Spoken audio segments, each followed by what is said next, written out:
Yeah, so what do you think about the Big Justice face collab? Do you think that they know how to face the fuck up? I think Big Justice does. I do not think Big AJ does. Do you think Big AJ has ever... Do you think if you showed him a COD trick shot video, he would know what he was looking at? Oh, absolutely not. No, I don't think... Has Big AJ played a video game in his life? Like, seriously sat down and, like, played a game? Yeah, no, he's all over Snake. Solid Snake? No, Snake the game. Oh, I was confused. I was like, are you implying that he's a Metal Gear fan? He's not a Metal Gear. Maybe he is, dude. That'd be crazy. That'd be crazy development in the Big AJ lore, is that he's a Metal Gear fan. He's a Snake main. And he posts on Halloween, it's just him in a cardboard box. Who do you... That was really funny. Who do you think... Big AJ, Big Justice, and the Rizzler. It always comes back to this. We're playing Smash Brothers. Who would they play in Smash Brothers? Well, okay. The Rizzler would play Duck Hunt. Okay. Big AJ, I'm torn, right? Because he's obviously into fitness, so Wii Fit Trainer male seems like a good option. Definitely not female, that'd be gay. No, Donkey Kong, he would love Donkey Kong. I feel like he's a K Rool, like he's like a heavy. Yeah. Big Justice? Man. He's probably the most confusing one of all. He's the most confusing one of all. You know, actually, he's kind of a mystery. Seemingly, he shows the least personality out of all of them. Yeah. Oh, absolutely. And so because of that, it's just like, who would he man in Smash? Like, fuck, man. Mm-hmm. Who has the least personality? Like, is he just playing like Ike? I don't know. Least personality, probably like Lucina, I think. I think people who play Lucina, no disrespect to any of the Lucina fans. Yeah, shout out Rowan Clark. But like, I feel like those people like have the least interesting things about them, which is crazy because Rowan Clark is an amazing musician. I know, and has a lot of personality. I think that, I don't think he would play a sortie. I don't think he would feel like that's cool. He'd play Samus. He would feel like that's cool. That's good. He would never feel better than hitting across the stage charge shot off of someone's like neutral getup. Yeah, he reads them like their neutral getup or their jump getup, and he jumps and he goes like a book. He goes, "Oh my god!" He really hit me with the "Oh my god." Here's what I'll raise you. I think Big AJ is absolutely a Ganondorf main. Like that was the first one that I thought of. Too technical. I think no, definitely not. Ganondorf. Too technical. What do you think? What do you mean he's too technical? He's too technical. I think he would much rather spam the cannonball. I think Big Justice would be a Piranha Plant main. Because that's a really good show. The neutral special for Piranha Plant, you know, the Patooey, the most annoying move in the entire game. Also, if he was like slightly better than you, he would be exclusively poison clouding you until you're at like, I don't know, maybe 150. Yeah. And the Rizzler is a melee puff main. The Rizzler only plays melee. He tried ultimate. You think the Rizzler plays melee? He's cracked. You think the Rizzler is cracked at melee and he plays puff? I've played against him. You've played against the Rizzler and his puff is better than yours. Yes, absolutely. It's rough. Welcome back to the Obligatory Podcast.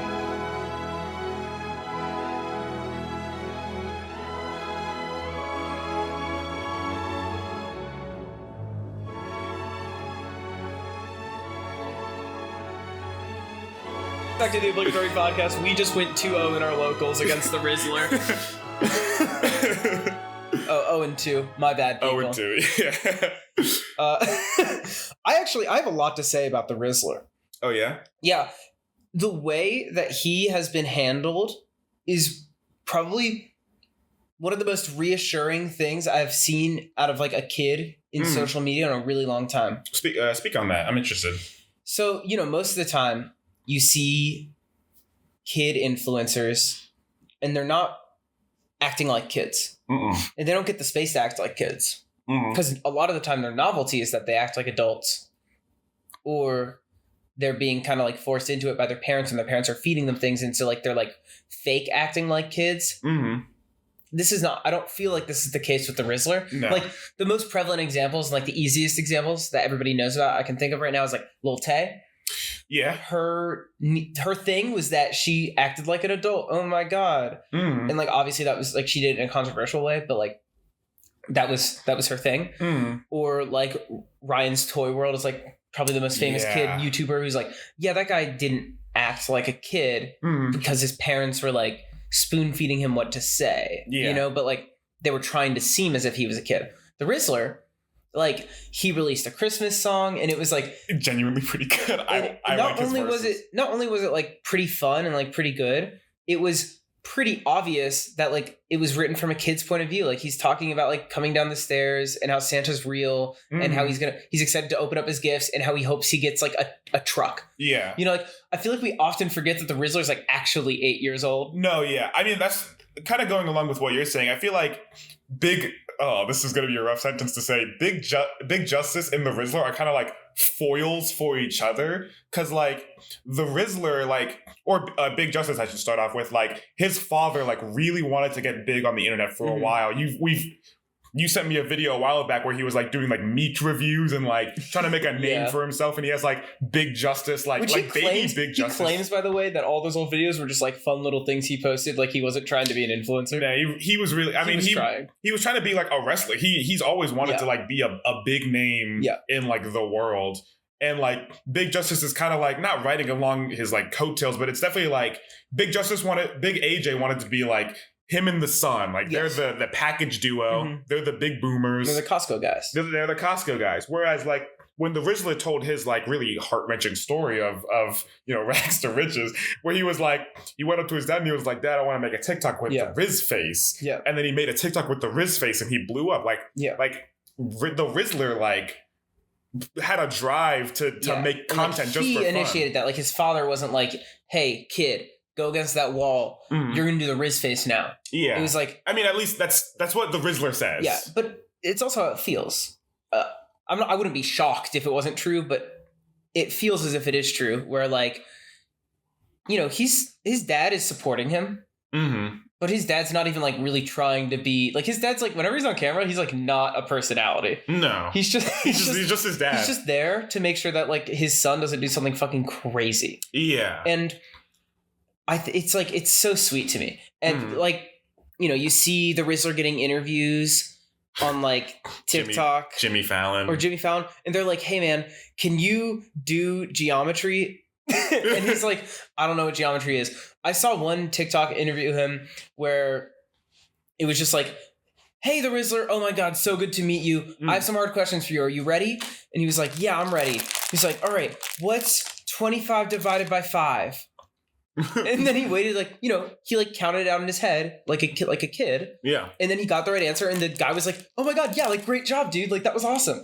And like, that's amazing. Yeah. To see a kid on the internet actually be treated as if they are a kid on the internet instead of a figurehead on the internet. You know, very similar, Baby Gronk, like the opposite of that, where like his father, you know, really trying to like push him to be like treated like an adult. Like he wants like him to be scouted out by real professional like football leagues. He's making really weird like TikToks with Livy Dunn. Like, this kid is like 9 years old. This 9-year-old is not rizzing up Livy Dunn. Yeah, except for that part where he did. Yeah, obviously, I mean, he did get the hug. Yeah, yeah. I don't know. It's just reassuring, I guess, that like, you know, because we didn't grow up on like, you know, like family vloggers on YouTube, but like we've definitely been around. We know of them, you know, like parents like pushing like cameras in their kids' faces and like. Well, you didn't watch any of the Shaytards? the what? You don't know about them? Their thing was that they wear leotards. Oh, okay. The family vlog channel, the Shaytards. No, I don't know. I do know like FGTV and like the Ace family, which are like also foils of each other. With like Dad Tard. I'm not joking, dude. I don't believe these are real. This is real. This is real. But this is a fantastic example. It's a real example of, we didn't grow up watching them, but I grew up like watching like fucking YouTube drama videos or whatever, like Scarce is here. And that guy would be talking about family channels and talking about how like Turns out another one's abusive. Shocker. But this is one of the first times on the internet that I feel like I've actually seen, as somebody who like grew up on the internet, actually seen like a kid be like handled properly by the entire internet. Yeah. And like he goes to do an interview with like Vogue, and then he's painting, and it's like he's wearing like a chain, and it's a toy car that's bedazzled. Oh, that's and it's like this is what a kid would want. And like he's just painting and like answering interview questions, but he's 8, and it's like they're asking him like he's 8. I don't know. I always get really sad though, because like the Rizzler has cried a couple of times like on video. Like he was like hanging out with Kai Cenat, I think, and like Drewski. Do you know who Drewski is? Like vaguely. Yeah, he like called him a little fat nigga. Which, yes, objectively hilarious, but it made that's not like you shouldn't do. You shouldn't say. Yeah, it made him cry. He probably doesn't even know it. Like he probably doesn't know that word, or he doesn't know. Like he doesn't know. You shouldn't say that to an 8-year-old. No, that's white. No, or like that any 8-year-old probably, but like that kid's probably gonna just parrot that. Maybe, yeah. Especially on camera. I mean, I have faith in my boy the Rizzler, but like, and he like made him cry. I don't know. I always just get so like parental over him. Like I saw the video and I was like, I fucking hate Drewski. Like I saw that and I was like, he made the Rizzler cry, and now I'm upset. And like the entire internet like agrees. Yeah, people get very like maternal seeing like just any like kid cry on the internet, but like especially the Rizzler, someone who's like objectively so adorable. Yeah. And objectively so cute. What are your thoughts on him dressing up as Black Panther? You know, like we all make mistakes in life. I think that you know, it's different for some like suburban dad to like be like, yes, Wakanda forever. I really love Black Panther. I am King T'Challa. Like that is like fundamentally different than an 8-year-old dressing up as his favorite superhero. Yeah. You know what I mean? What kind of verse do you kill? Sorry, that line in his Christmas rap objectively goes hard. It does. I think that, you know, if he wasn't an influencer, we wouldn't have the expectation that it could be weird. Because if you just see like an 8-year-old dressed up as Black Panther, I don't think you're thinking about it as like a race thing most of the time. No, I think it's hella adorable. Yeah, but I think that like when you see it on the internet, you're like, okay, well, what's cancelable here? Right? And again, if he was like a grown person and acting differently, that would be one thing. Or if there's also, I don't know, like if you're like a white guy dressing up as like Miles Morales, but you could be dressing up as Spider-Man, that's different than dressing up as like Black Panther, I feel. I don't know. No, I definitely agree with you. Just wanted to get your thoughts on it. I don't think it matters. I don't think it matters that this 8-year-old is dressing up as his favorite superhero. No, I definitely agree. You know, you asked me a question a while back, just keeping on the Big Justice Rizzler train. You asked me, how old do you think Big Justice will be when he gets his first DUI? Yeah, that's a good question. One of the best questions you've ever asked me. And I've asked this to like other people that I worked, like when I worked on the flick, I asked this to the directors and they thought it was a hoot. It's a good question. I think 15. 15, yeah. I think it will be before legal driving age and obviously before drinking age. I think that Big Justice, to me, is a lot less innocent than... He's just old enough to understand what he's doing. The Rizzler's like not. Yeah. He has like no... I don't think he's really able to like understand what's going on. Big Justice is just old enough to understand what's going on. And also just old enough to be like kind of a monster about it. Yeah. Not that I think he is, but sometimes I see the way he interacts with people and it makes me feel as if like that whole family kind of comes in with a vibe. Do you think that Rizzler finds Big Justice annoying? Yeah. Cool. I agree. Yeah, I think that, well, that's like half of what I'm talking about when I say that sometimes I see him treat people in like a weird way. Like he's super condescending to the Rizzler, like all the time. Like if I was the Rizzler, I'd be real life mad. I'd be so pissed because he's just like, you do anything and he's like, oh, you're so cute. Isn't the Rizzler so cute, guys? Or like, I don't know. But there's also that kind of like brotherly thing they have going on. Yeah. Which seems very real. Where, you know, famously he's talked about how they're going to have a house together. Yeah. When they both like graduate high school or whatever. Which, you know, they'll probably be able to do if they decide to in, you know, X amount of years. Yeah. But I don't know. I think that the Boom family as a whole is like this weird thing that's going on right now. And when they fall off, because it's not if. It's not if. It's like when they fall off in like a year, maybe a year and a half max. Man, they might go nuclear. I'm kind of scared. They'll wreak havoc. But you know what? I think the Rizzler, when he's like 11 or 12, I think he'll like step back from the internet. Like I think he's enjoying his time now, you know, in the spotlight. But I genuinely think like he's not as fame hungry as like, you know, the Boom family is. I think it's different when you're like 8 and you're very famous. Because you probably like, you know, when you're 8 and you say you want to be famous, I don't think you understand what that means. When you're 8 and you see why it's bad to be famous, and then you're like 15, you're probably like, yeah, man, I don't want that. Like you probably are just like finding a way to step back and like live life, and you've probably made enough money. Yeah. But I mean, what I was going to say is I could see him coming back when he's like 22 or something to like come back and make content for the internet. You know, it's kind of similar to like Gibby from iCarly, you know. That's a depressing story though. Yeah. What's his name? It's like something edgy. Like his YouTube name? I don't know. But he's just someone who like was famous when he was young. Yeah. Stepped away and then like came back to like do what he wanted to do. You know, he's actually famous in a very similar way as well. Like as like kind of like the overweight kid on the show, like comic relief, kind of like not taken very seriously. I think that like really got to him. He said that it's really gotten to him before. Yeah. He's had YouTube videos where it's just like fucking hard to watch though. Like he kind of seems like his life might be a little depressing. I only watched like one of his videos, so I don't know. I remember when it came out that he had a YouTube channel, like I don't know, like 2018 or something like that. I like deep dived it a little bit, and it was weird. It didn't seem like he was in a good place, and I don't want that for the Rizzler. No, I that's not what I like mean inherently. I just mean like the process of being famous. Stepping away and then coming back with a vengeance. Not with a vengeance, with a passion. Yeah, I could see that for the Rizzler. But also, I could see him just like, there's so many people that are child actors, and then they just grow up and they're like, yeah, I don't know, like now I'm like a doctor, or like now I code. And sometimes I still know some celebrities, but like mostly I'm just like a normal person, and it's great. Yeah.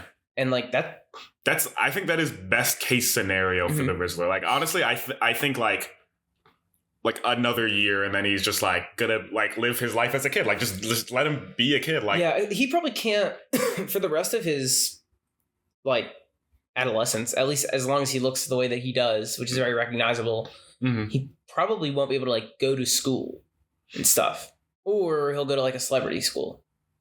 Like he won't have like a normal, there's no chance of him having like a normal childhood for like ever.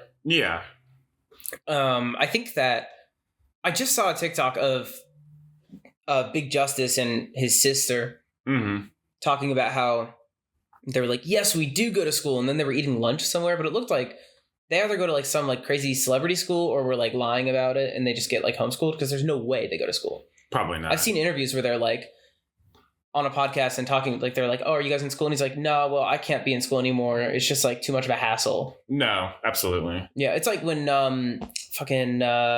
Jacob Sartorius got big. Yeah. You know, we are from the area that like he's from pretty near. I know some people that like went to school with him, and they're like, yeah, he got bullied out of public school because he's Jacob Sartorius. He went to private school hoping it would be better. He got bullied out of that private school. He went to a different private school. And then he eventually just had to be homeschooled. Yeah. Or like, I don't know if bullied is necessarily, well, Jacob Sartorius definitely was bullied, but I think like Big Justice would get probably just like swarmed. He's not as like laughable as Jacob Sartorius was to us at that age. I mean, he's definitely done things that I laugh at. But it's not in the same way. Like Jacob Sartorius like wrote Sweatshirt, you know, and then like Big AJ goes boom. Like it's like, you know what I mean? It's like different. Absolutely. Yeah, absolutely. I don't know.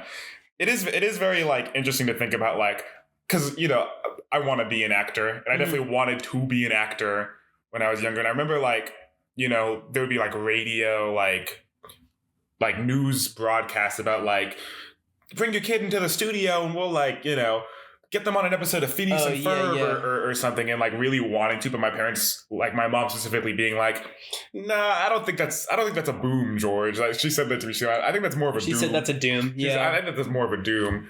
And like, not that I was like frustrated at a younger age, because I just like I didn't care that much about being on Crash and Bernstein. Yeah, you know, like, well, that would have been cool, but yeah, or maybe that's just like my like hindsight, my recollection. You know, telling me that. But like, it is definitely like.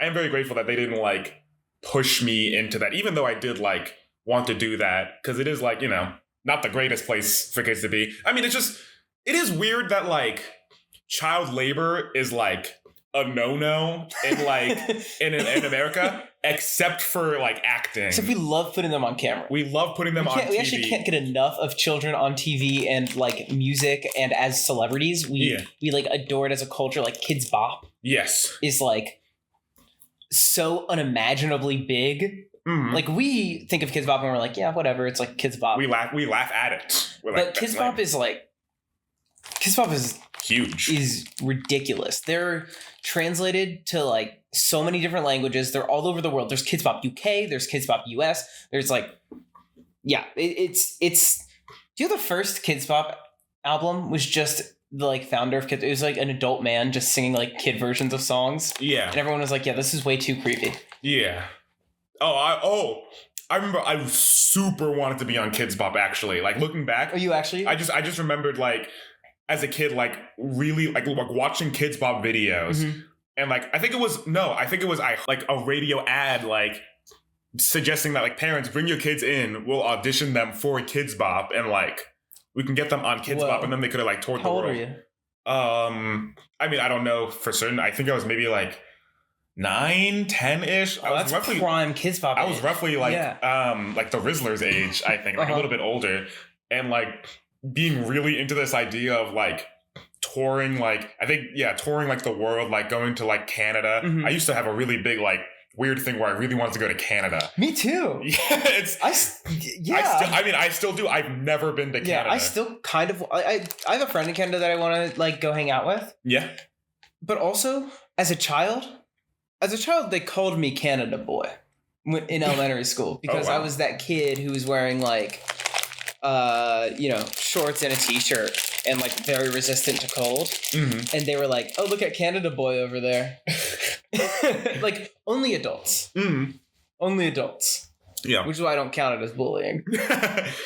But it just like it made me want to go to Canada so bad because in my head I was like, well, it's the perfect place. Yeah, that's everybody already thinks I'm from there. Yeah, everyone is so nice there according to everyone. Everyone's nice there. They say sorry all the time. They talk a little funny, but not funny enough for me to not be able to understand. Yeah, it's funny enough where it's okay to make fun of them. Yeah, to their faces. Yep.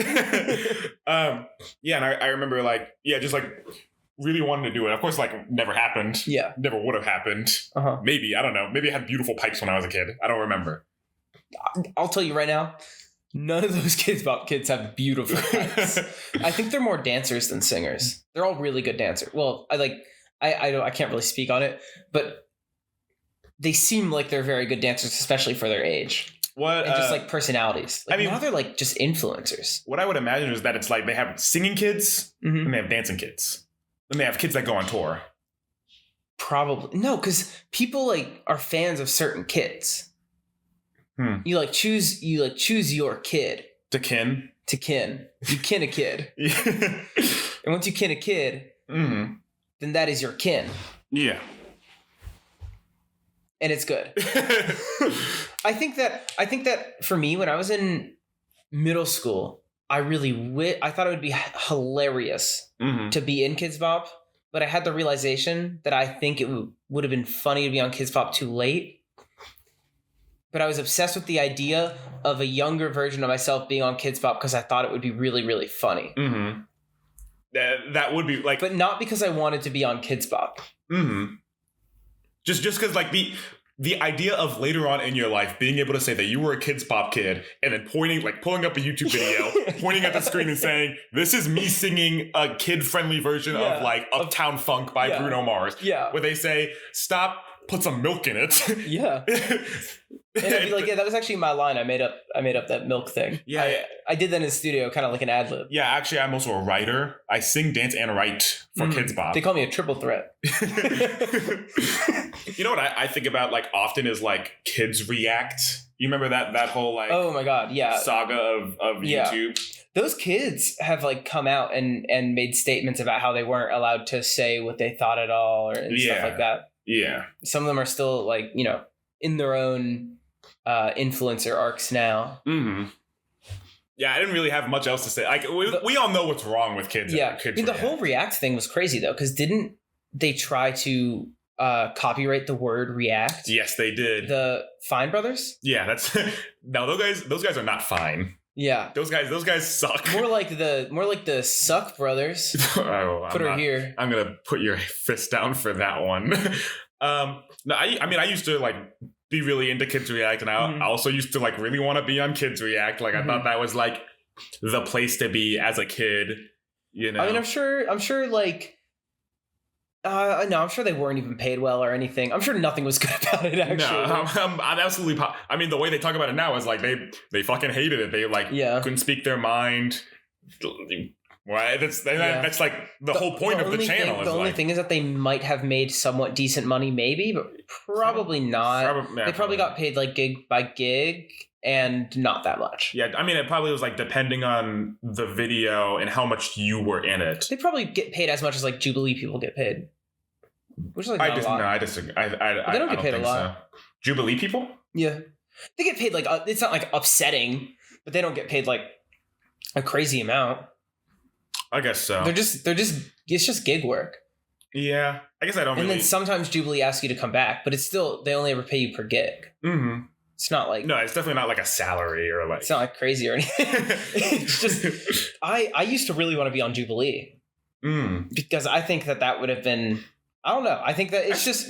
I think it's funny or interesting. Maybe I have a hard time saying I think it's cool to be on something and then just point at it and be like, I was on that thing. When you say like Jubilee, like what kind of like videos? Because they do like, you know, the Odd Man Out stuff. Is that, they do the Odd Man Out stuff? They did like the Tinder stuff? I mean like the like older Jubilee stuff. Now they just do like political content a lot. They do, yeah. Or like the mole one or like stuff like that. Yeah, but, yeah. Which I mean would be cool too. But like the old Jubilee stuff where they were just like, people kind of, they would just like line people up and it was just like, it was always like a weird different thing though. It was like, I don't even know. Oh, you're talking about like the girl ranks people on like guys on most attractiveness or whatever, like that kind of but stuff. I don't want to be on that. I definitely do not want to be on that. I don't want to be on that because I don't think that would go well for me.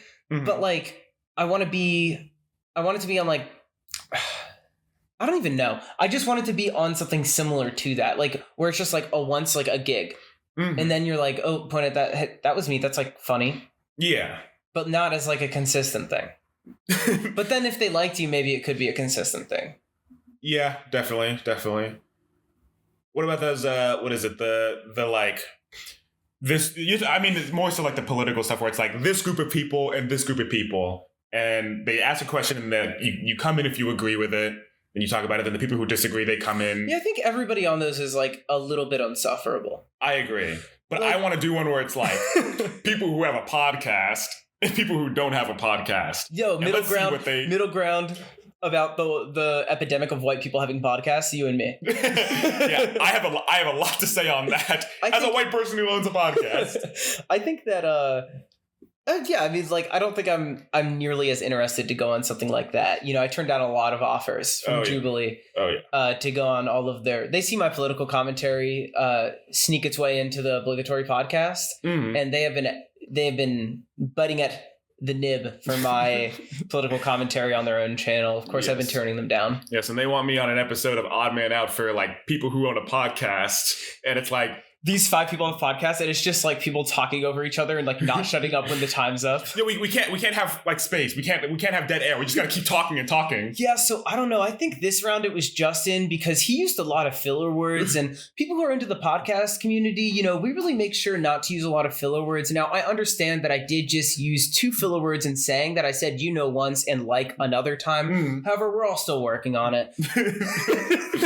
Yeah, that sounds absolutely awesome. I would go on that. And something that I would love to be a part of. People who go on those are on the mole ones. That seems fun.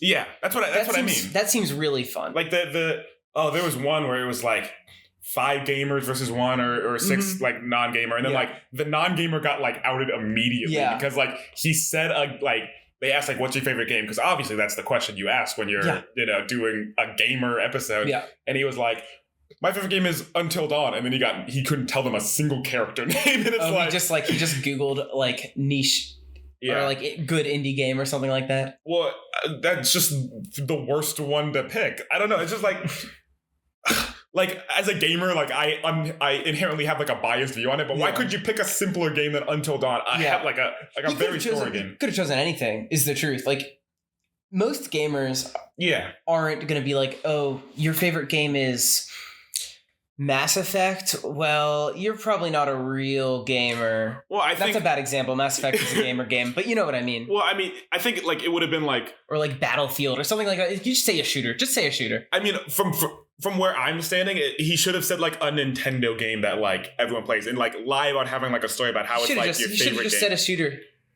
That's the easiest. So? That's the easiest lie. There's no characters. Well, depending on the shooter. Depending on the shooter. Even if there are characters, there's only like a few. You only have to say a few names. You only have to memorize like 3. There's no story unless they're asking you about the lore, at which point you go, I'm not that kind of nerd, and you own them. But no, like that group of people, they all would have voted you out. Maybe. Because like I like the group of people were like, they loved T-posing. Like that was the thing. They were like, let's just hit the gamer stance, and then they hit a nasty T-pose, and then like that is if you tried to go in there and like own them with like, I'm not a nerd in that way, then they all would have like banded together and like been like fuck you, get out of here. There's just, I don't know, the gaming, like the idea of gamer. Yeah. Dude, I hate saying that I am or was a gamer at any point. It's such an embarrassing phrase, I feel. Yes. Because you're associated with that. Yeah. I feel the same about being a leftist. To be fair, I was exactly like them in middle school. Remember when T-posing was my big George, thing? I remember. I don't think I skipped that somehow. Some part of me was like, I don't know. I guess intrinsically knew to like skip this. I had like future sight. I fucking guess. I was like, I don't like all of that gamer stuff is always like. I've never been a fan of it. Like all the stuff that's considered like relatively cringe by like mainstream, like Five Nights at Freddy's and like gamer only memes or saying the phrase "gamers are oppressed." That's like like that kind of thing. It's just never been my type of like thing. Yeah. Thank God. Yeah, it's definitely rough seeing like old pictures of me in middle school, and I'm always T-posed. So what, like for you, like I'd imagine like a T-posing you is kind of like a sleep paralysis demon for you. Like you wake up in the middle of the night and you're like, oh my God, it's me T-posing in a cow suit. Yeah, I wake up in fucking terrifying. I wake up in the middle of the night and I like see me T-posing and with a fedora on in a cow suit, and I'm like, you're trying to move but you can't. Speaking of sleep paralysis, I am struggling right now for it. Struggling? Well, you're moving just fine. I couldn't. You think that now? It's actually my sleep paralysis demon has taken a. Oh, this is your awake side? This is my awake side. Oh, weird. No, I've been. This is something that I meant to talk about on the sleepover episode, and like immediately after, I was like, "Gah, rats! I forgot." So now I'm talking about it here. Hey, you're welcome. You know what? We're just chatting. So, when sometimes like I'll go through these little like spurts in my life, right, where like sleeping is just like so hard. I'm either like sleeping very easily and sleeping for long hours, or like really like struggling to like fall asleep. Like I couldn't fall asleep until like 6 a.m.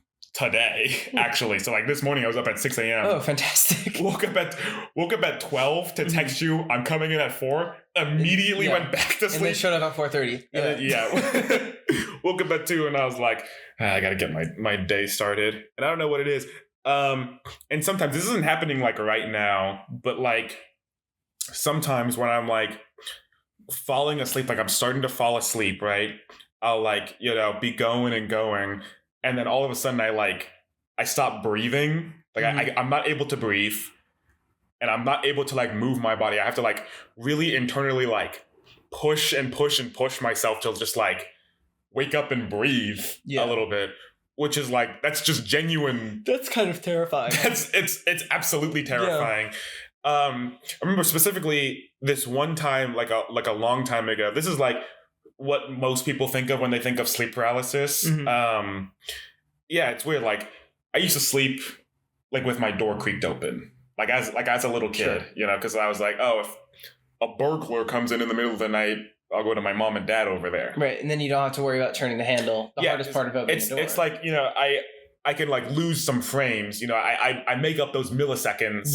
Just by bolting out the door. So when you were a kid, you were assuming they would come through the window. Yeah, which is weird because I was on like the 3rd floor. I think most people when they were kids have like assumptions about, and maybe it's not as common as I think it is, but I feel like it's super common for kids to be extremely paranoid about like what they're going to do if a robber comes into your house. Oh yeah. You know what? One time I stayed up all night because I was afraid an earthquake would happen in the middle of the night. Yeah, because no one would be there to protect my family. We just see that shit on media like happen all the time as a kid. So you're like, yeah, of course a burglar is going to come into my house. So of course I need a plan. Yeah, this was actually like a little bit after like the first, and I guess only earthquake that I've like been a part of. Yeah. It was, I don't know, it was like 9. I was at my babysitter's house and like an earthquake happened. I was like terrified. It was like I heard like my nanny's daughter had to like rush us out of the house and get us into her car to just chill there, I guess. I don't know. Sure. I don't know. I don't really know what she was thinking. But yeah, it was like the middle of the night. I like wake up and I like can't move my body. I'm still able to breathe. And I'm just like, I'm looking around, but like not really, my head's not moving, but my eyes are. Yeah. And through like the crack, like in the door is like a creepy, like orange smile. Just like, oh, that was Dream. Dream. It was evil. It was evil Dream, which most would say is good Dream. It was evil Dream, like staring at me. It terrified me to my core. And after that, I stopped having the door open because I was like, do you think that was a dream? Like that actually happened? I mean, it could be a dream. I don't. Yeah. Obviously, I don't know. Well, what do you think? I mean, my body is telling me like that it was real. Yeah. I don't really believe in like ghosts or spirits or whatever. So like, I don't think it was like anything real. Do you think it was one of your brothers messing with you or something? No, they were asleep next to me. We all shared a bed when we were kids. True. Maybe your dad. Maybe my dad with his creepy maybe your mom, his creepy orange smile and bright glowing orange eyes. Well, he donned his face mask. You know what's one thing I still haven't figured out yet? I don't know, like when I first started going to sleep at VC, like when I first started going there, sometimes when I would like sleep and my eyes were closed, there would be a bright like white flash like in my eyelids. When you were asleep? Or yeah. Well, when I was going to sleep. Going to sleep? Yeah, I would like be sleeping and then like white. And I'm like, what the fuck? And nothing would like... Was it like, did you like scrunch your eyes or something? Because I don't think so. Sometimes when you like scrunch your eyes a lot or like rub your eyes a lot, it fucks with like how your eyes assume that they should be seeing something, right? Like it fucks with the receptors. And then that's why like you see like patterns and stuff. Yeah. When you like close your eyes really tight and you see like patterns, or like you rub your eyes and so like often that's why. So it could be something like that. Definitely. I mean, it definitely like I don't know what it is. It could be a twitch. It could be those things, but it like I don't know, it just scared me. And that was also going on at the same time as like it could have been a ghost. Yeah, taking hold of my eyeballs. But it was like also going along with like it would happen alongside with like the sleep paralysis sometimes. So it was just like very confusing things going on in my body. I have a lot of body insecurity, like things that I like in my body that like feel weird. You know what I mean? That I like that like definitely sends shivers down my spine and like makes me scared. Like, You know feel what I mean? weird in a way that you're like breaking down, like your body's breaking down, or you're just like, that's not how a body normally functions. Just like I feel like something's wrong with like my body internally, and I think maybe it has something to do with me like I had my appendix removed. Right. That was like a weird time in my life. So maybe like I'm always thinking like what's like what's gonna burst next? What's the next thing? Like my ribs start like hurting, and I'm like, well, if you remove a few ribs, you unlock a world of fun. So maybe it's something like that. Yeah, maybe it's an excuse to get my ribs taken so I can feel pleasure like never before. I mean, hey, things are open. One of my biggest fears for a while was like just randomly developing a kidney stone. Like for a while, I drink a lot of tea, and I get worried about that. Yeah, I used to drink a lot of soda. Mm-hmm. That's what I was really worried about. I remember, like, it was really, really bad the like month before senior year of high school.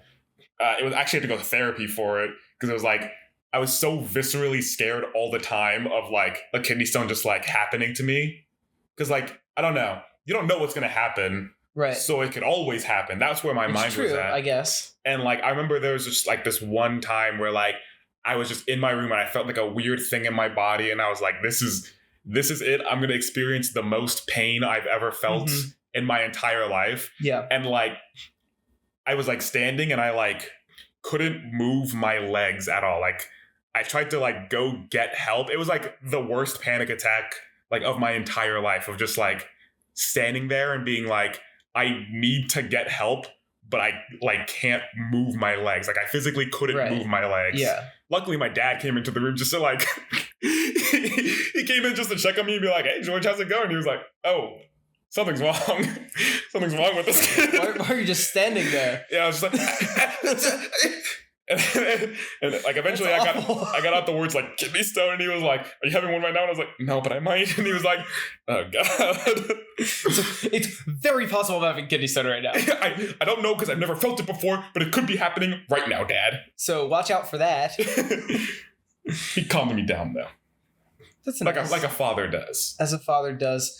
I have almost the opposite thing where I'm like, there's definitely a lot of like fucked up shit going on with my body. Mm-hmm. And instead I decide to ignore it entirely. And I'm like, yeah, one day this is definitely going to get back to me. Like my knees are messed up, especially my left knee's messed up. Mm-hmm. I don't know why. Well, I do know why. Rugby at sleepaway camp, some counselor tackled me and hit my knee. Oh. And it just it's never been the same since. Mm-hmm. Not as reliable as it once was. I think I've talked about this on the pod before. I broke this wrist and never went to the doctor for it. Yeah. And sometimes it just like pops out of place and hurts a lot whenever I use it. But then I squeeze it and I feel it pop back into place and it's mostly better. Okay. Like there's like a lot of like little things like that where I'm like, yeah, I definitely should be seeking help, but I feel like it's fine. I have something with like my right leg or like specifically like this area here, like the right side of my thigh. Yeah. Where like if I like it feels like it's numb. Right. Like I don't, if I put my hand now here. It is? Yeah. It's been that way since 6th grade where like I don't like. Sometimes my thigh goes numb out of nowhere. Like I don't feel this. I feel it in my fingertips. But like this right here, I don't. It's been numb since 6th grade. It's like weird. I like it feels so different from this side. It's like I don't know. And like if I overexert this right leg specifically, and like I like move too quickly, like and I don't expect to or whatever, or I could just be walking and I like extend it too much. It feels like I'm getting stabbed right here. That's crazy. Yeah, I've never for some reason. I always forget to mention this when I'm like at a doctor where they're like, anything else going on? And I'm always like, no. But like during one of the Flick performances, I don't think it was the one that you were at. It was at a different one. But like, you remember there's like a scene where I have to like, I run out after like seeing like poop in the bathroom and like I throw up or whatever. Yeah. That like I overexerted it and now my leg was in like so much pain and I was on stage and I just like didn't know what to do. So I just like fought through it. Yeah. It was awful. That's what you have to do. That sucks. Yeah, I mean, I have to, but it was like, I don't know. I can't believe I forgot to, there was a lot of stuff I forgot to talk about when we were talking about the Flick, but like, it's something that I gotta like, I really should get that figured out at some point. At some point. Yeah. not last night, 3 nights ago, I was going to sleep after work, and I was laying in bed, and my right knee would not stop like spasming. It was crazy. It just kept like flexing over and over again, and then stopping, and then if I moved it, it got worse. So I just kind of rode that out for like 30 minutes to an hour. Yeah. And then it was like all chill. So I'm pretty sure everything's good. Sometimes like my left eye would start just like twitching. Oh, my eye used to twitch. I don't know what's going on But with then that. my mom was like, you should try really hard to make that not happen. And then I did, and it never happened again. Interesting. For a while, sometimes I'd wake up with like white liquid, like kind of coming out of my eyes a little bit. I don't know what was up with that.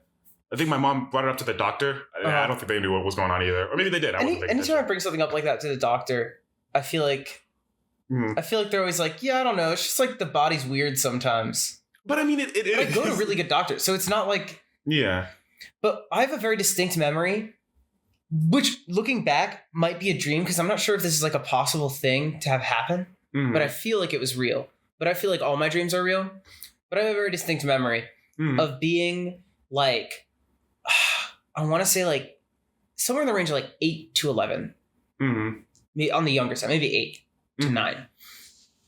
And like watching TV and then like doing like rubbing my like right under where my ear is with my finger, and then seeing like blood on my finger and being like, oh, that's not normal. And then going to the bathroom to check out what's going on. And I looked in the mirror, and there was like a ball of like blood.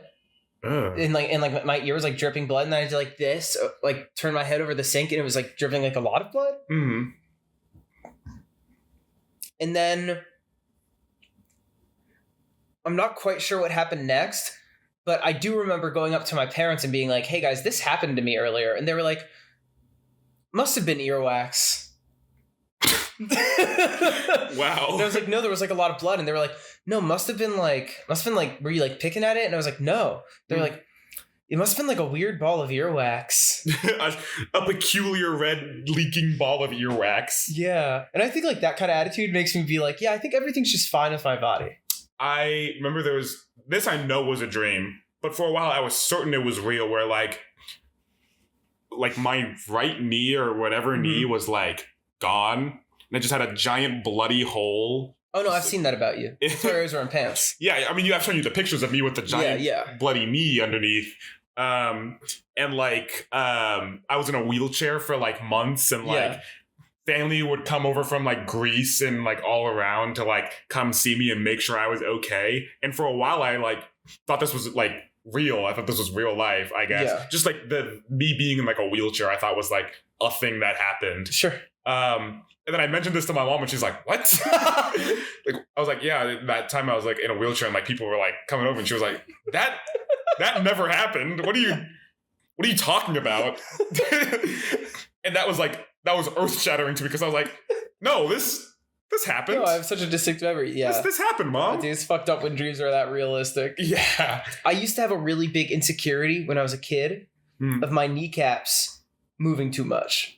Because you know how like if you like stretch your knee out and then you kind of like you can like fiddle with it a little? Yeah.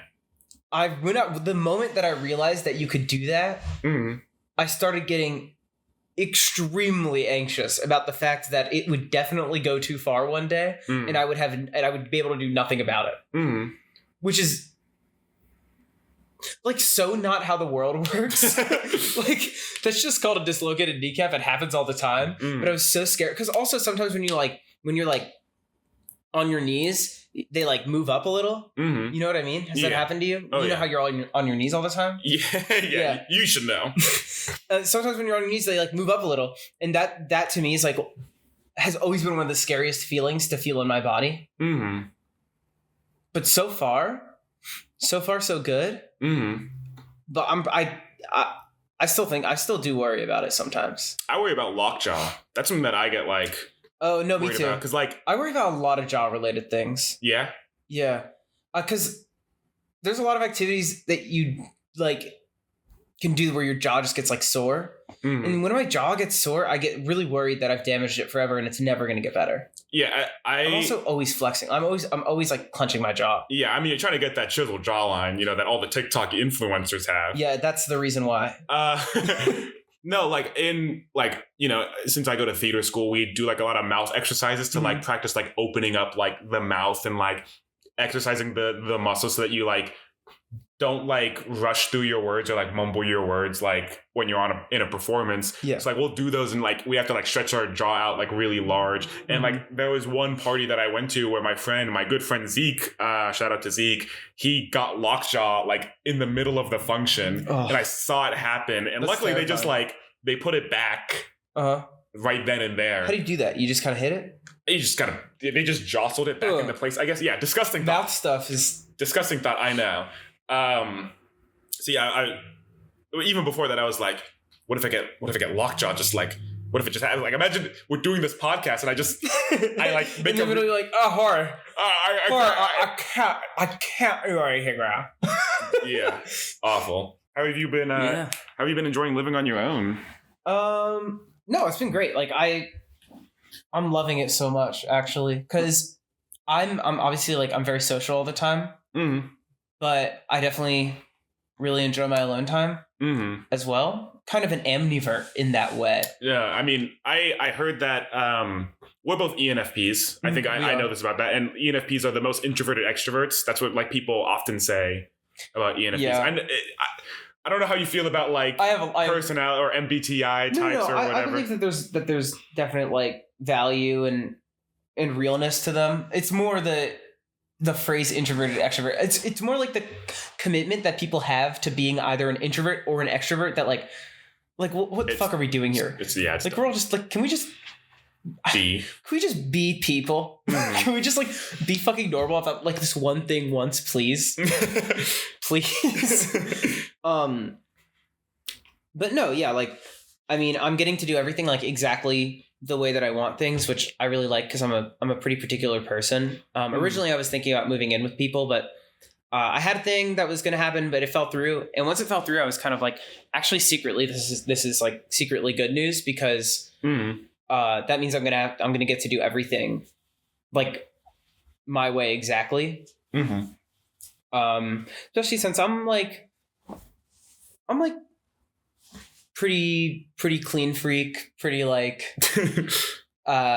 particular. So, and also I want to do like weird shit in kitchen all the time, and I wouldn't want to inflict that on somebody. That was like my big concern about moving in with people is like their shitty kitchen etiquette. I couldn't handle it. It would piss me off because I care about one thing when I was moving into places. Like when I was looking at places, I cared about having a bed and then having a kitchen. Those are my two requirements for moving into a place. Did that bed come with this place? No. Okay. But I had the mattress already, and I just bought like the cheapest frame on Amazon. Not the cheapest, but one of the cheaper frames on Amazon. And then everything else I moved in. It was a blank room. But yeah, I've been loving, and like just the apartment itself, meh. But the location that I'm in is like fantastic. I'm right next to like so many really good restaurants, so many shops, so many like cafes, so many things that directly correspond to like my interests. Like I'm right next to like a cookbook shop, which I've already bought some books from. I'm like right next to a green grocer, which I can't afford to keep shopping at. But it's like, it's good. Have you been biking? I know you said you wanted to like get into that, or are you just taking the metro to get to work? I don't have my bike here yet. And also it's so cold out. It's like not really the right time to be biking. Yeah. IMO. Plus I've been metroing to work, and then I have a bus that comes like it runs into like 2 a.m. on the weekdays. So I really actually don't have to worry about like how late I get out of work. It's so rare for me to get out of work like later than like, I don't know, 12:30. Yeah. But, Metro will close sometimes at that time. So it's either like I can take the bus, or often like my chef will just drive me home since he has to come up the street that I live off of anyways to go back to his house, which is always kind of awesome because then it's like, yeah, you and your boy one-on-one time. Yeah. Leaving work. Yeah. I haven't really gone back to like Nova much. I went back once. I got a haircut. The lady fucked me. You think so? My hair was so long before, and I went in, and I was like, "Hey, here's what I like about my hair. I like that it's long. I like that it is like I like the particular way in which it swoops. I like that it's like kind of like bigger, like comes out a little bit at the back. Like I like those things." She went, "Okay, great." I was like, "It's just too heavy right now. Like it's sitting very flat, and it's like it's too much to deal with. Like I just want it kind of like this, but a lot less weight and like an inch off." Yeah. And she went, "Okay, sounds great." And then she was like, "But I don't know, maybe." And then she pulled out her phone. This was red flag number 1. She pulled out her phone, and I was like, "Okay, no, sure, we can play this game." She wants to know exactly what I want. Yeah. I thought I verbally described it enough. I didn't. That's okay. I'm famously maybe not very good at that anyway, so I'm assuming, or historically I haven't been. I think I'm better at it now, but I'm assuming that that's what happens. So I'm like, "Okay, cool. Pull out your phone." She opened up Pinterest. She went, "So you said you want medium?" I said, "If that's what my hair is right now, then yes." And she went, "Okay, medium." She went in medium hairstyles, men. Scrolled for a while, didn't like anything she saw. I pointed one out. She went, "No." And then she went short hairstyles, men. And then I kind of saw one that was like medium, and I like pointed at it, and she was like, "Okay, yeah, I kind of see what you want.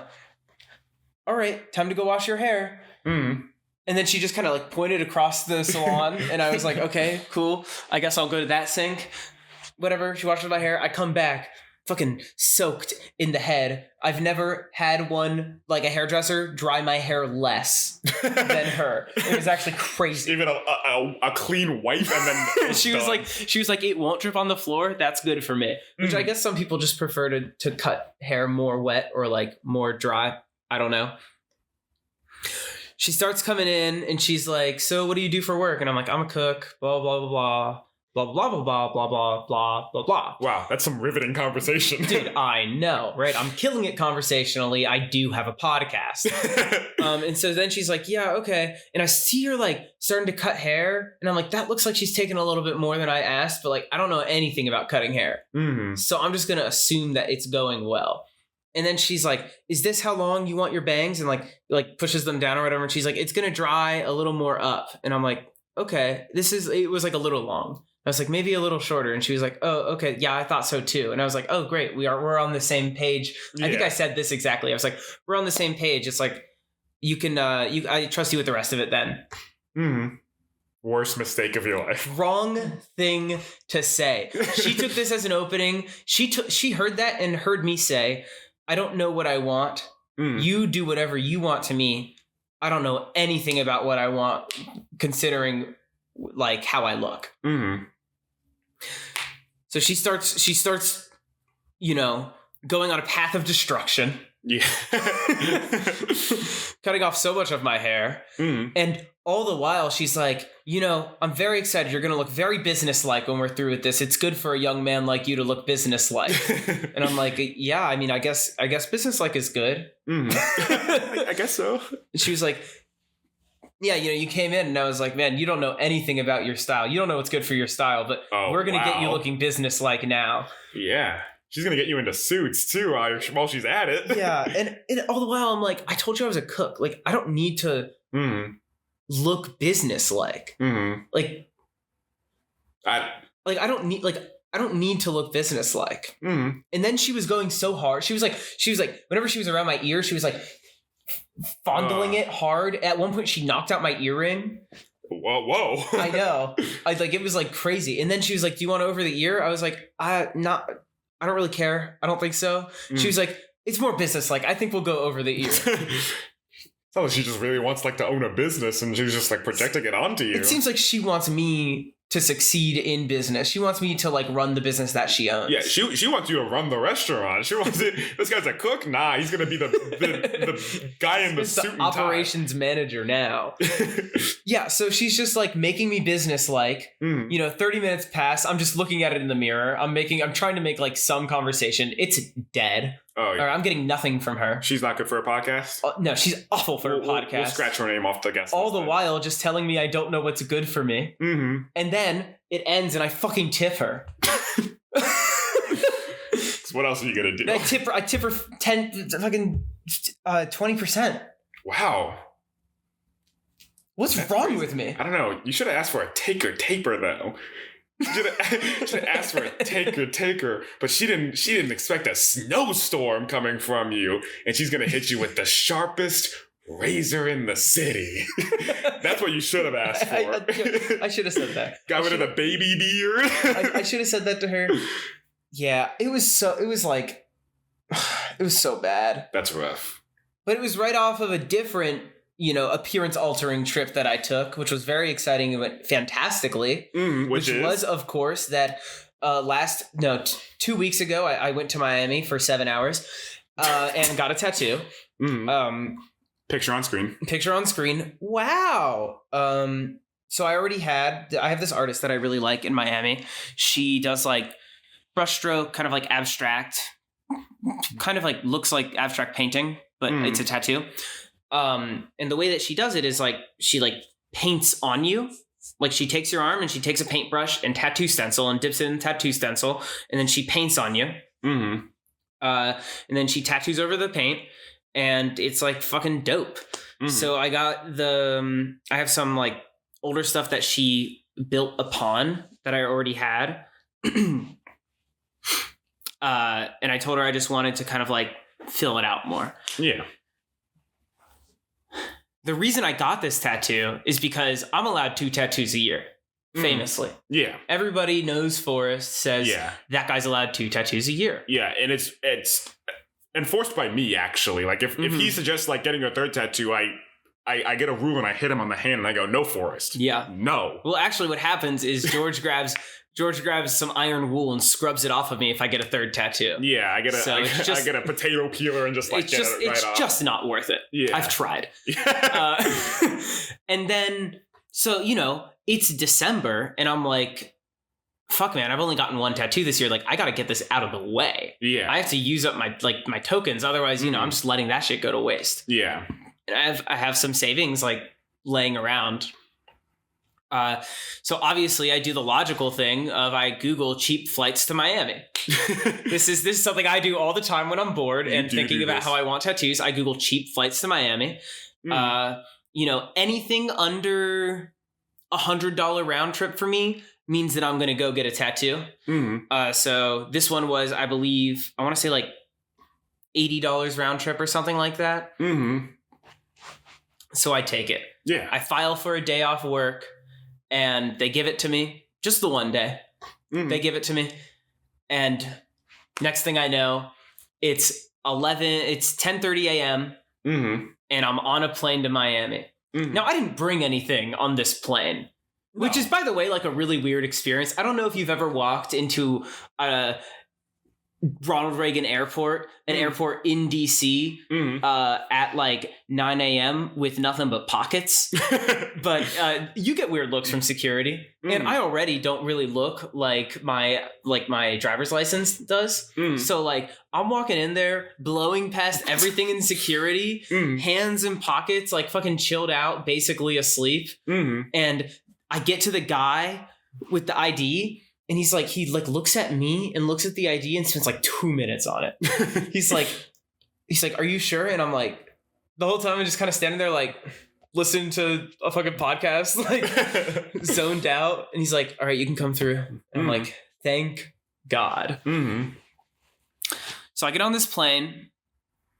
It is 10:30 a.m. I'm slated to arrive. Sorry, it's 11:30 a.m. I'm slated to arrive in Miami. Not in Miami, sorry, Fort Lauderdale. Yeah. At 2:30 p.m. So it's about a 2.5, 3 hour flight.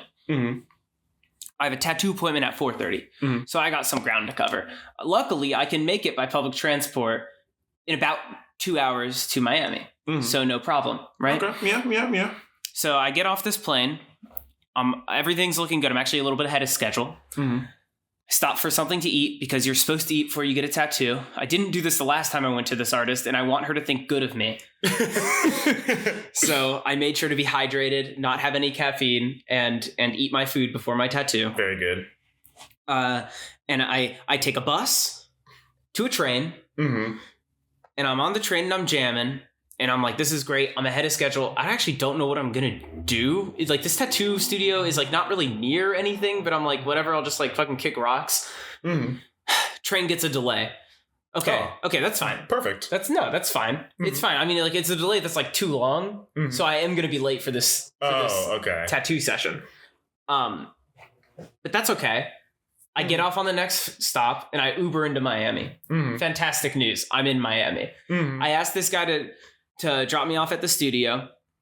He drops me off like near the studio and I start walking. I have like 20 minutes. I'm walking for like 15 minutes and I'm like, man, how have I not passed this studio yet? This is actually fucked up. Like he dropped me off like 5 minutes from the studio. I should be there. I look at my Google Maps and I'm like, yeah, I've been walking the wrong way for the last 15 minutes.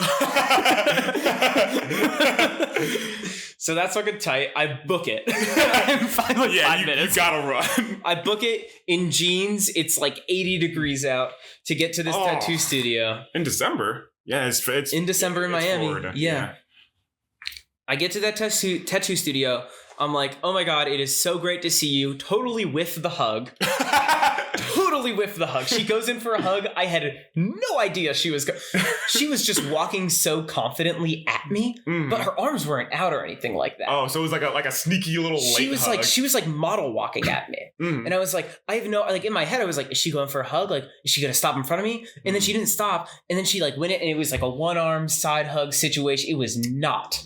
That's rough. It was not a good way to start the tattoo session, but whatever. I was like, this is great. I'm so excited. The only thing is that it's 4:30 right now and I have a flight out of here at 9:13 p.m. Airport's 15 minutes away.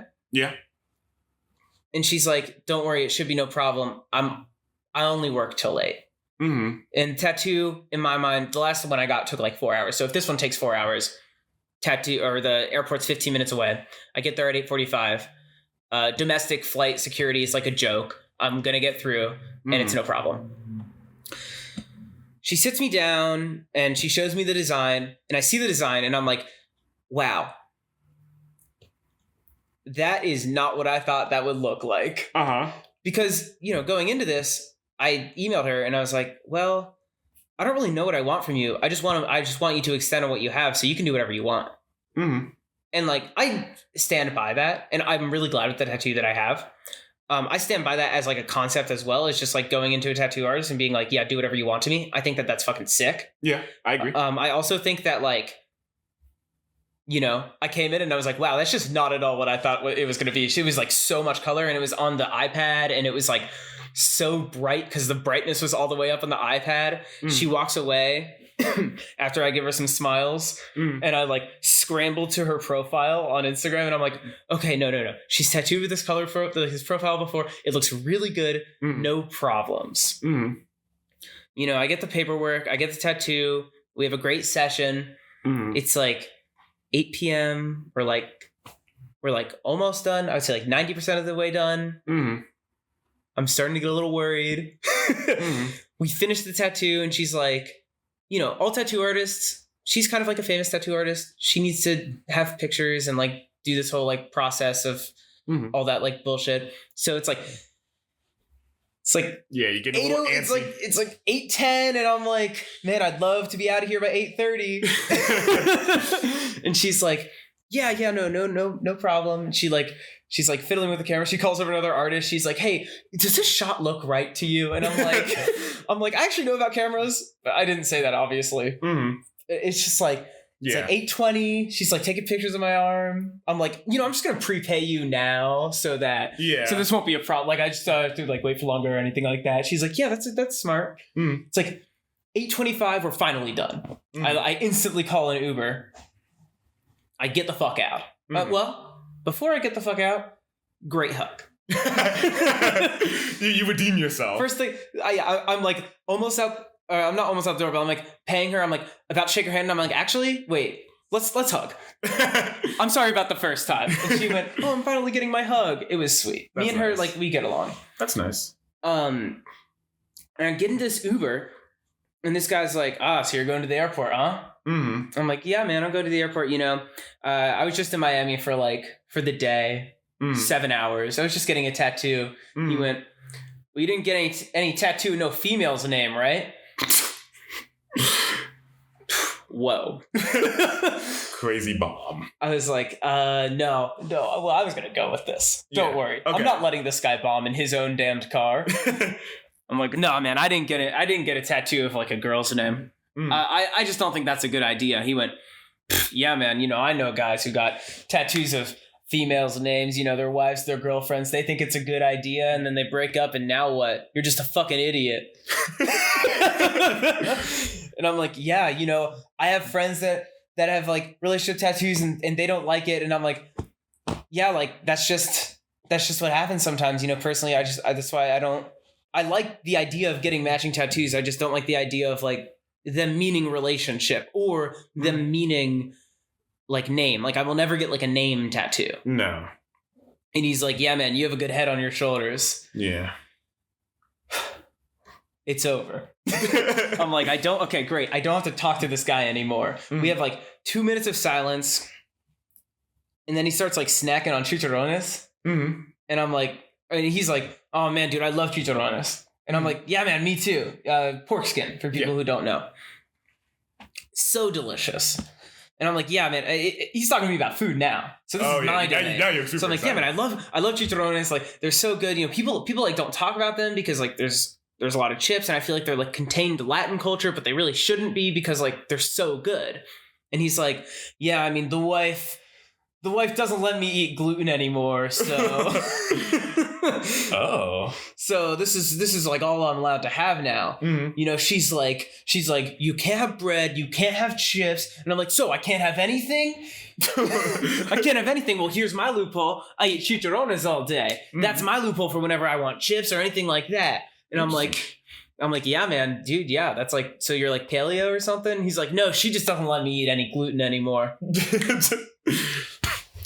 Just a little bit of control, And I'm like, okay, yeah, this guy, he's pretty heavy. So, maybe he had some like high sodium or like artery situations, or maybe, maybe something's going on here. That's nothing wrong with that. Luckily, he's eating a deep fried pork skin.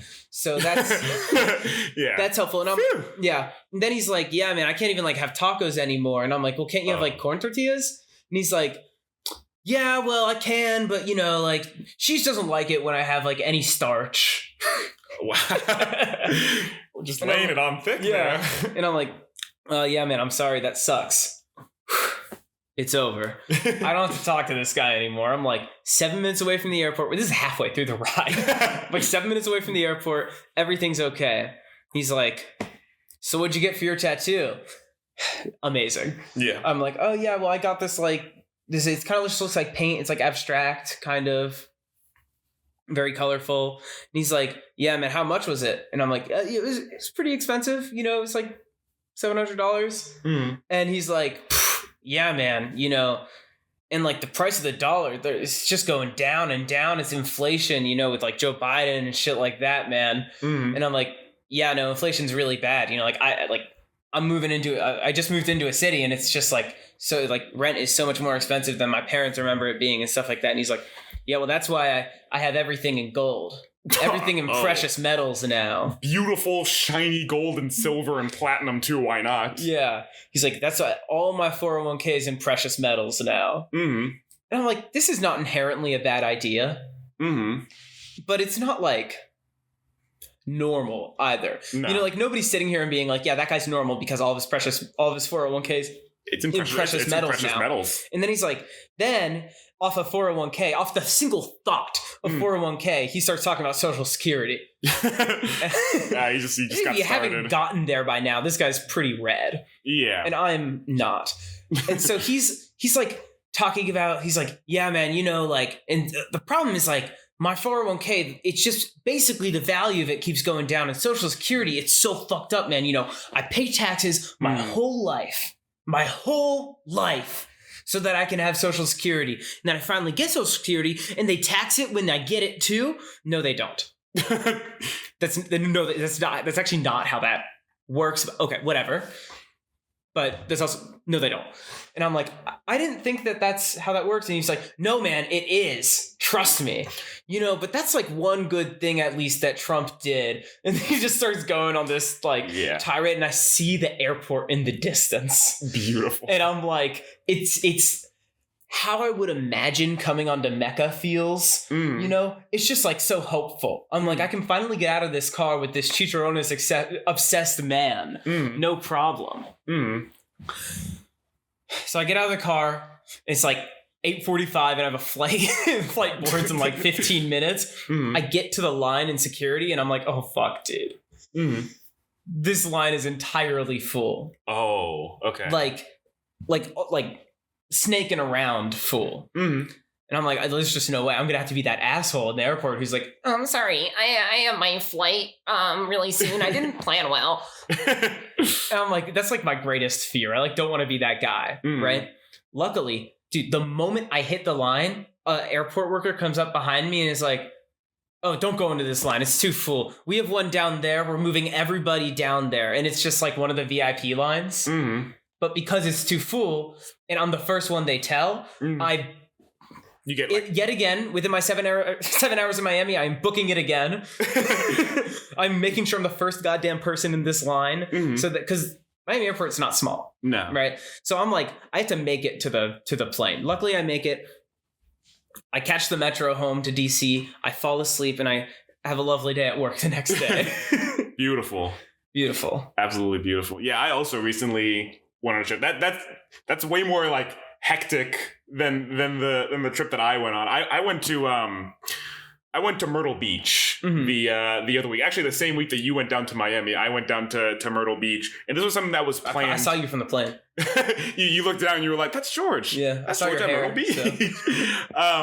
So. Yeah, this was planned like beginning, like right before, like this was planned in July. Actually, going to Margaritaville in December. Like we paid for the hotel that we were staying at. Beautiful hotel. And we drove down. We hit like a bunch of places. I kind of see this trip, or I saw this trip as like a little bit of a redemption from like the road trip that I went on like last or like a couple of years ago, where like I didn't really get to go to like some places that I really wanted to go to, that I was like able to go to this time, that I was like really, I was really happy about that. Yeah. One place in particular I've been like craving to go to, other than Margaritaville, obviously. It's a little place called Culver's. And I remember the same... I want to go to Culver's. The same three people that I went on this trip with, Julie Elizabeth, who have been on the podcast, and Isaac, who will be a guest on the podcast in the future. Amazing. Shout out Isaac.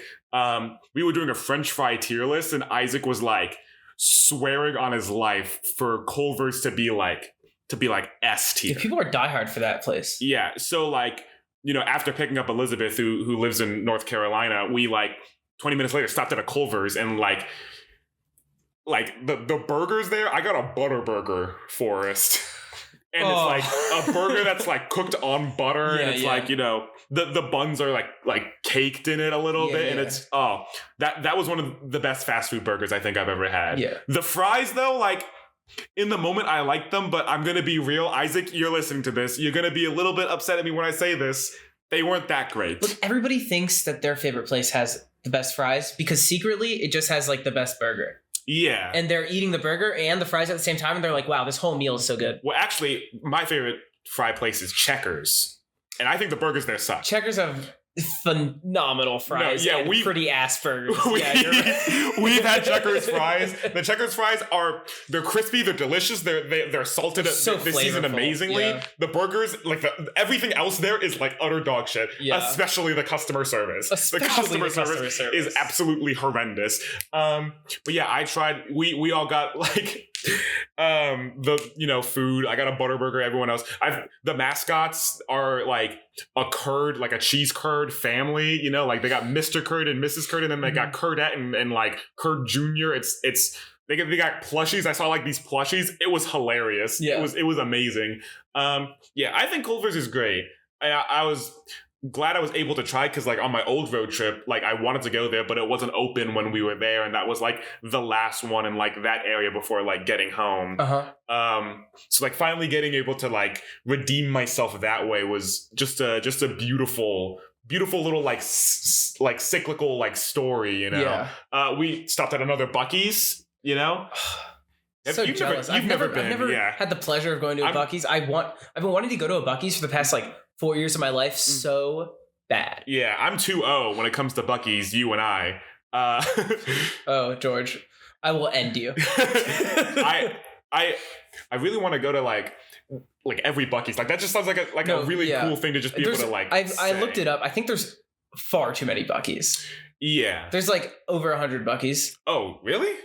I want to say. I thought there were only like 30. If there's only 30, that's extremely doable. I'm sure they are expanding. They're making like 4 in like Virginia. There's going to be one outside of Richmond at some point. I'll be gone by the time it's there, which is a little bit depressing. Oh, I'll be a regular.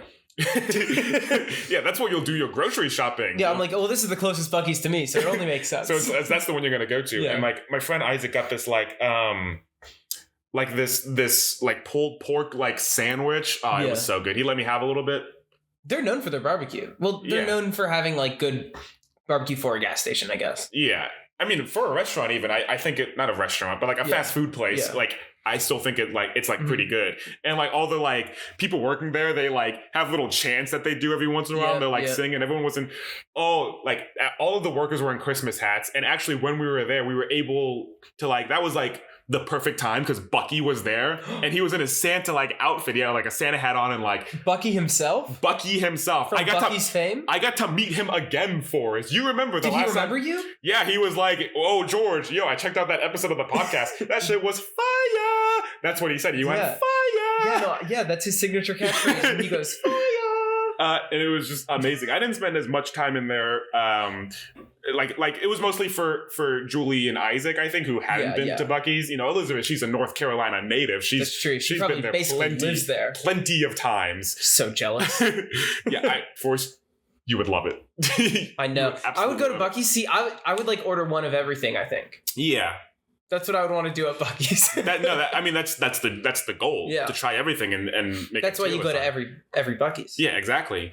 Then after that we got to the hotel. The hotel was very nice. We had there were 2 rooms, so we were all able to get a bed, except for me and Isaac, we got into the room first and we took the room that had 2 beds in it. And then there was a master bedroom that had a big bed, which Julie took the first night, and then Elizabeth took just the living room couch. Just share. I don't know why they didn't just do that, but it was a suite. Was it a king bed? Oh, it was huge. There was absolutely enough space. I don't know why me and Isaac didn't just take the bed. It's just because Julie called it first. Yeah. I guess that asshole. We didn't go to Margaritaville. We went to Margaritaville the next day. We went to this restaurant called Melts, which had paninis and melts and whatnot. Yeah. It was delicious. Definitely one of the best paninis. Some of the best fries I've had, ever. It was fantastic. It was a good weekend for you and fries. Yeah. Oh yeah. Definitely a lot of fries.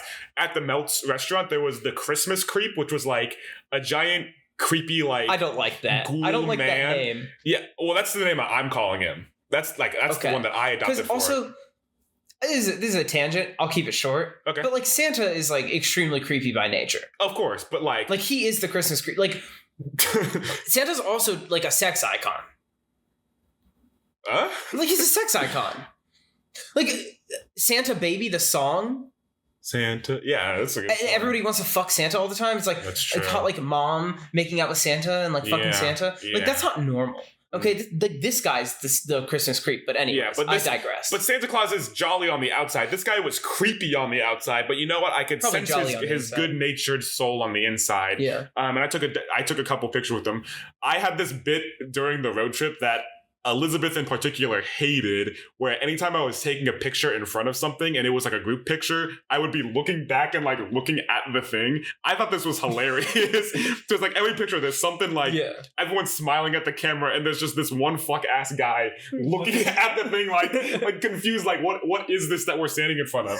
I thought this was hilarious. That's really funny. She hated it. She'll grow up. Yeah. Another thing that she hated was there was this sign outside of like a building that was like broken. Like a couple of the letters were like broken. Mm-hmm. Definitely not beyond repair. Like they could repair it, but it would have been like it would have been easier for them to just like get it replaced if they still make it.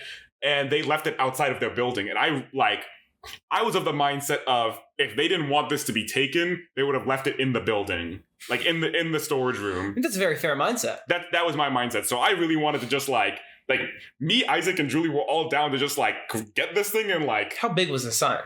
It definitely would not have fit in the car. Oh, well, that's fine. You just kind of like strap it to the top. Yeah, or just like put it on top without the strap because we didn't have anything to strap it on, and then just like drive slowly enough back to the hotel to like. You know, all figure I'm saying it out. is it's doable. I thought it was doable, but we didn't end up. Hear me out. Okay, no, this is a good idea. Okay. Put it on top of the car. People who have window seats, which is everybody, puts one hand outside and holds it up. Yeah, that's four of us. That's four little anchor points. Yeah, exactly. Especially the driver should be doing this. Yes. Oh, Isaac drove the whole time.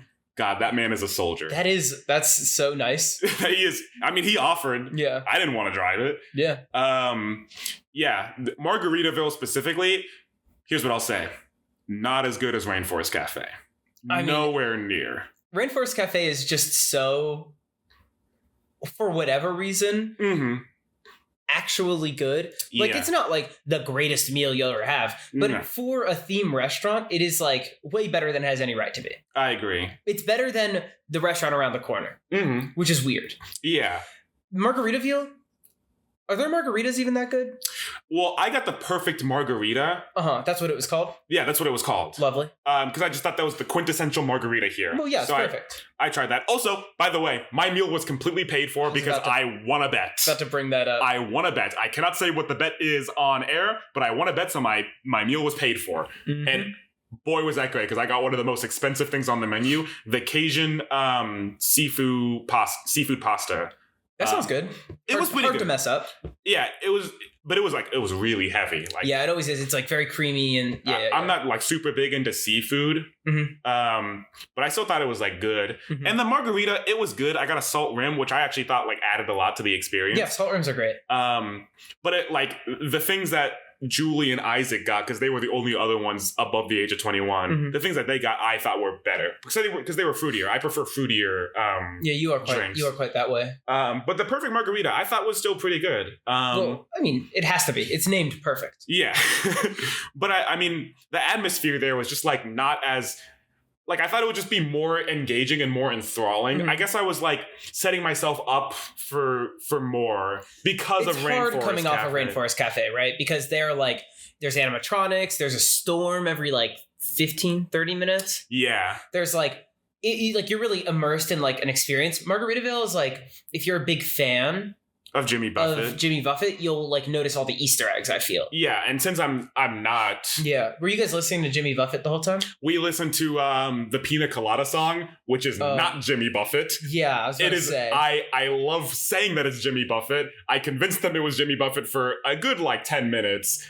I like that song. It's a really good song. I think Jimmy Buffett, he's good. I don't love him. We were going for the ambiance. He makes a very specific type of music. You know, if you enjoy that, then good for you. There is at not Rainforest Cafe, at Margaritaville, the one like big draw that they have is that they have like a tequila like bottle in the like building with a hurricane like swarming around it. It's based off of one of his songs. And then every once in a while, if they play Margaritaville, the song, the tequila bottle would like kind of come down. And in most restaurants, it would like drop tequila into like a blender, like a giant blender, and like blend it around into a margarita. but it didn't do it at this one. Oh. We went to the lowest rated Margaritaville in the country. That's kind of awesome. And also they didn't do it because like the owner wasn't there, and the owner's the one who does it, and they have to like stop it before it reaches the top so it doesn't like, overflow. spill everywhere. Yeah.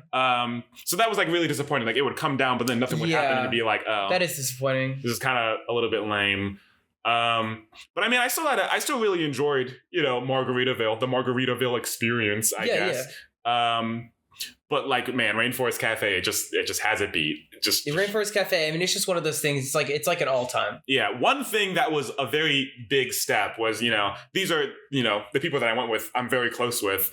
And like we were right outside of a beach. Like that hotel we were at was by a beach. And they somehow convinced me, because I hate the beach. Yeah. And I especially hate taking my shoes off. And I really hate taking my socks off. Yeah. But they convinced me, barefoot in the sand? They convinced me, Forrest, to walk barefoot in the sand. And that was the first time that I willingly showed people, like, my feet in years, actually. Yeah. In a really long time. You've never seen my feet before. I've seen your feet. Oh, when? When did you see my feet? Oh. No, I have. I think whenever we were... It was going to Rainforest Cafe or something like that. Oh, maybe. Or like a sleepover situation. Like it was something. Maybe. So that sounds about right. It wasn't like notable. I didn't take note of your feet. just the I don't know. But yeah. But it was definitely like a big step. And then an even bigger step, I'm very self-conscious of like being shirtless. Yeah. Crazy that I did it for the movie. You did it for the movie. But like just like being around regular people, I'm like, I don't ever want to take my shirt off. But there was like a hot tub like at the place, and the experience of like I went into the hot tub. I willingly was like, okay, I'll do this. Yeah. And it was a great time. Yeah. The experience of like being in a hot tub when the weather outside, it's like nighttime and like 22 degrees outside. It's awesome. It feels like you're beating nature. Yeah. It feels like nothing's more powerful than you. Absolutely. It's probably how nature feels when it launches like a tornado at something. Mm-hmm. But like for humans. No, absolutely. Yeah, and that was I just felt like much closer to them. You know what I mean? Because it was like me being vulnerable in like a way that I'm not usually am. Yeah. With most people, because usually I have no reason to take my shirt off in front of them. That's true. So straight up. That's awesome. But it was a very enjoyable trip. One thing that did get on almost all of our nerves was Julie had this like digital camera that she brought around, and she loved asking like other people to like take pictures of us. So she would like stop everything, go find a guy and be like, hey, can you take a picture of us when we're like just walking around? It's like the middle of the night. We're on the boardwalk. It's like, leave this poor man alone. I mean, I understand because like no one's taking pictures. Have digital camera pictures, but it's like there's like a balance that you have to strike. Right? Yeah, but to be fair, the pictures, they're kind of gas. Oh, no. I'm sure they are. Like that's the thing, is like they're always awesome. Yeah, I mean you'll see them on Instagram, and I'm sure I'm putting up pictures of them in this episode. I really like that one. Yeah, this one I look really handsome in for some reason. Whoa, that's pretty crazy. Yeah, but I went to Margaritaville. There's not really much of a story there, but I just I thought it was like a very nice time that I just wanted to share, with Forrest and with the world. But that about wraps up today's episode. We kind of went on a little bit long there. We went a little long, but hey, you guys like that. So, look, thanks for watching. Yes. Thanks for subscribing. I'm sure you already have by now. If you haven't, that would make you a part of the 66% in the wrong. Yes, absolutely. I mean, you don't want to be wrong, do you? Oh my God, George. No. Yeah. I mean, they would be like some kind of idiot if they didn't subscribe. So why don't you you just exit out of the full screen. Just keep scrolling down. Yep. It's that red one. And now it's gray now because you just subscribed. Sweet, you're already there. Okay, cool. Since you're there, actually directly to the right of that, you'll notice these two buttons. There's one with a thumb up and a thumb down. You'll want to hit the one with the thumb up. Now if you hit the one with the thumb down, nukes go off. What? Hey, what are you? Why are you hovering over the thumbs down? Whoa, fucking chill. Up, chill. Up. There you go. Yep. Yeah. Notice how it's blue? That means you did it. Yeah. And while you're already there, scroll that little wheel on your mouse. Yes. And type a little comment down below. Yes. Let us know if you've ever been to Margaritaville. Mm-hmm. Let us know the last time you took 7 hours in a city to get a tattoo. Yes. And as always, let us know who was more traveled this episode. Mm-hmm. Was it Traveling Tommy, which is, of course, George? Or was it Traveling Travis, which is Forrest? And, as always, we'll catch you on the flip. Yes, we will. Bye-bye.